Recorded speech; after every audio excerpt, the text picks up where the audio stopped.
ចាជំរាបសួរបងប្អូនគ្នាអរគុណព្រះថ្ងៃនេះអ្នកគ្រូមានមេរៀនភាសាខ្មែរចាអ្នកគ្រូមានពាក្យចំនួន3សម្រាប់នឹងប្រកបបង្ហាញបងប្អូនគ្នាហើយសង្ឃឹមថាពេលបញ្ចប់មេរៀននេះបងប្អូនគ្នាអាចនឹងចាប្រកបពាក្យទាំង3នេះបានត្រឹមត្រូវចាអញ្ចឹងទៅមើលពាក្យជាមួយអ្នកគ្រូបងប្អូនគ្នាចាអញ្ចឹងពាក្យទាំង3នេះគឺនៅក្នុងមេរៀនចាភាសាខ្មែរមេរៀនទី30ចូលជាអ្នកផ្ញើជើងសជើងកយើងបញ្ចេញសម្លេងថាស្កសជើងដស្ដសជើងបស្ប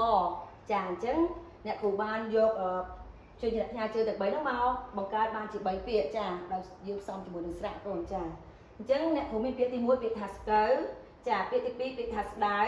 ពាក្យទី3ពាក្យថាស្បែកចាអញ្ចឹងអ្នកគ្រូបង្កប់ម្ដងមកពាក្យកូនណាចាពាក្យទី1នេះគឺពាក្យថាស្កូវចាអញ្ចឹងស្កូវនេះគឺយើងបង្កប់ថាសជើងកស្កចាស្កសំឡេងអកូនណាចាស្កសជើងកស្កផ្សំជាមួយស្រៈអូយើងអាចថាស្គោនិងវស្កូវចឹងពាក្យនេះអាចថាស្កូវចាពាក្យទី2ស្ដៅស្ដៅយើងបង្កប់ថាសជើងដស្ដផ្សំជាមួយស្រៈអៅស្ដៅចាអញ្ចឹងម្ដងទៀតសជើងដស្ដសំឡេងអសជើងដស្ដផ្សំជាមួយស្រៈអៅស្ដៅចាអញ្ចឹងពាក្យនេះអាចថាស្ដៅចាពាក្យទី3ស្បែកចាស្បែកយើងបង្កប់ថាសជើងបស្បចាសំឡេងអដូចគ្នាកូនសជើងបស្បផ្សំជាមួយស្រៈអែស្បែស្បែនិងកស្បែកចាអញ្ចឹងពាក្យទី3នេះអានថាស្បែកចាអញ្ចឹងអ្នកគ្រូសូមបញ្យល់បន្តិចណាចាពាក្យស្កូវកន្លែងនេះចាគឺសំដៅទៅលើមនុស្សវ័យចំណាស់កូនចាគាត់វ័យចំណាស់ទៅសក់របស់គាត់ចាប់ដើមមានការប្រែប្រួលសក់ខ្មៅទៅជាសក់ស្កូវហើយសក់ស្កូវនោះគឺមានពណ៌ចាគឺពណ៌សចាពាក្យទី2ស្ដៅចាស្ដៅកន្លែងនេះគឺជាប្រភេទរុក្ខជាតិឬក៏ជាប្រភេទបន្លែកូនចាហើយ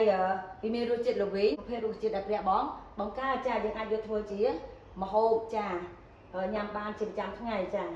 ហើយចុងក្រោយស្បែកចាស្បែកកន្លែងនេះគឺសំដៅទៅលើរាងកាយយើងទាំងមូលដែលព្រះបង្កើតចាអញ្ចឹងយើងមិនត្រឹមតែមានសាច់ឈាមមានឆ្អឹងទេប៉ុន្តែយើងមានស្បែក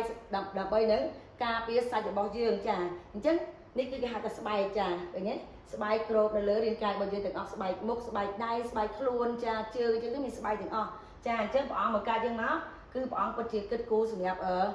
ការរស់នៅរបស់យើងចាអរគុណព្រះសម្រាប់គ្រប់ការទាំងអស់នេះចាអញ្ចឹងសូមអានជាមួយអ្នកគ្រូម្ដងទៀតកូនណោះស្កូវស្ដៅស្បែកចាអញ្ចឹងសង្ឃឹមថាបញ្ចប់មេរៀនថ្ងៃនេះកូនត្រឡប់ទៅផ្ទះវិញកូនអាចថាប្រកបបន្ថែមទៀតណាកូនហើយជួបអ្នកគ្រូម៉ោងក្រោយសូមប្រាប់ទានពរកូន